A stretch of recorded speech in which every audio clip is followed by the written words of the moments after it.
आलमी योम आबादी वर्ल्ड पॉपुलेशन डे के मौके पर आंध्र प्रदेश में वज़ीर आला के बयान पर सबकी नज़र रही। रियासती हुकूमत ने दारुल हुकूमत अमरावती में वाक़ सेक्रेटेरिएट के करीब एक खुसूसी प्रोग्राम का इनेकाद किया, जिसमें वज़ीर आला एन चंद्रबाबू नायडू ने बतौर मेहमान खुसूसी शिरकत की। इस मौके पर खिताब करते हुए वज़ीर आला ने कहा कि अब वक्त आ गया है कि आबादी को बोझ के बजाय असासा समझा जाए। उन्होंने कहा कि आबादी का नज़्म व नस्क ज़रूरी है और आबादी पर कंट्रोल का कोई फ़ायदा नहीं होता।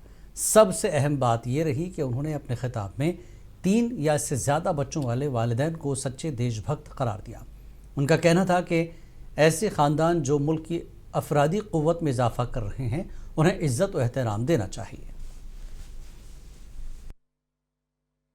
ఒకప్పుడు జనాభా అంటే మీరు ఒకసారి చూస్తే చాలా పెద్ద ఎత్తున వేరే దేశాలు జనాభా ఎక్కువ ఉండే దేశాలని చాలా చులకనగా చూసేవాళ్ళు. ఈ రోజు మీరు చూస్తే ఎక్కడ జనాభా ఎక్కువ ఉంటే ఆ దేశాలపైన ప్రపంచం మొత్తం ఆధారపడే పరిస్థితి వచ్చారంటే అది జనాభా విశిష్టత అని చెప్పి కూడా నేను మీకు తెలియజేస్తున్నా. జనాభా అనేది భారం కాదు, జనమే అతి పెద్ద ఆస్తిగా భావించే కాలం వచ్చింది.